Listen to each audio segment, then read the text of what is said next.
Hey everyone, we got a ton of comments on the Rudy span, so I want to take a minute to kind of address some of the questions and concerns about the span. First off, full disclaimer, we have a pretty nasty leak right there on the side that is not from the oil pan. We also have a rear main seal leak. This pan has not leaked at all, but you will see there's quite a bit of residual oil running down. That's something we're going to address here in about 30 days. We can put the truck down for a solid week and pull the transmission back, do the rear main seal. We're going to do a new oil cooler on it and pretty much just reseal everything we can get to, including the upper oil pan. And hopefully that will address a lot of these issues. We also haven't cleaned it up since we did the last oil change, so you will see some residual oil running down. Once again, that is not coming from the oil pan. The Rudy's pan has held up really good. This is a great pan for $150. It offers 2 more quarts of capacity, which is nice if you pull a lot of hills and you're towing constantly. You need to keep that temperature from getting up there. It also has some pretty cool cooling fins on the bottom. It definitely makes a small difference. You're not going to see a huge improvement with something like this, but if you have the old plastic pan style or even the cheap steel Ford pans, this is a really good upgrade for an affordable price. Just do it when you do your oil change. I also like the fact that this is an O-ring seal, so if I need to pull it down to inspect and make sure that I don't have any metal or anything in the pan, it's really simple to do. So now that all that is disclosed, one of the biggest things I was asked is why? Well, one is the oil plug location on the Rudy's pan. It is way down low. It allows you to get all the oil out of the pan, and I'm going to show you why that's important. So these factory Ford pans have the plug right here on the back, and it makes it really difficult to get all the oil out of the pan. Now, if you notice, look here, and a lot of this is, you'll see those spots, some of that's dirt, and also some of that's just some of the gasket, because they RTV these on and they're almost impossible to get off. But look at all this sludge right here. See all this? That's everything that's not coming out of your pan when you change your oil. All your heavy contaminants and stuff go down here. If you look at the actual oil plug, let's see if I can capture this. You see how much lower the pan actually goes than the plug itself?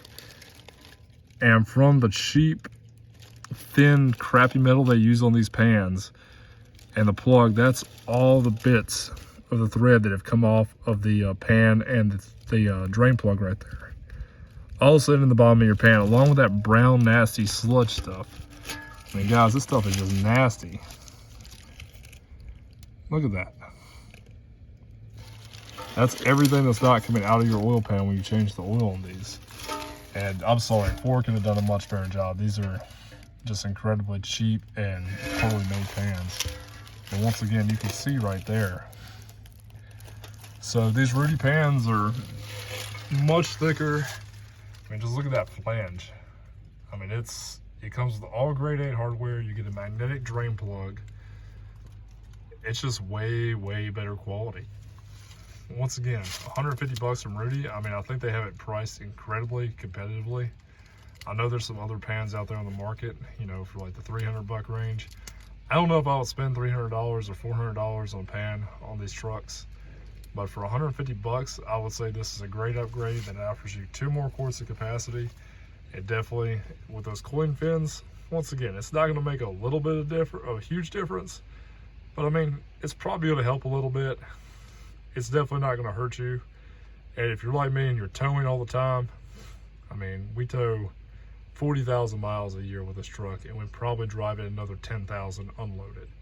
So that's almost a 4-to-1 ratio on how much towing and heavy towing we're doing in mountains, stop and go. I mean, just really hard abuse on these trucks. So if I can keep the temperature down a couple degrees, it's probably a benefit. Ironically, we haven't seen really high transmission temperatures on this truck. We have seen some fairly high oil temperatures. Not quite in the critical range yet, but definitely getting up there towards 135, 140, even up pushing 145 degrees Fahrenheit, which is getting a little bit out of my comfort zone. I like to see that more in that 125, 130 degree peak.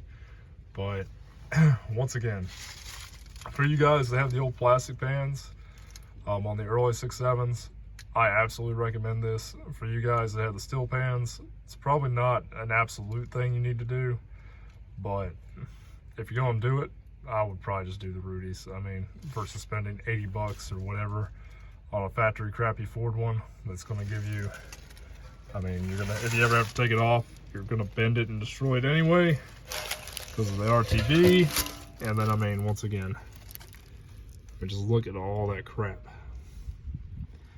So I did have this pan wrapped in plastic while I took it off, so I'm sitting in leaves now, so you will see a little bit of debris in there. Unfortunately, I didn't have a ton of metal. Most of the metal that was in there was from that drain plug.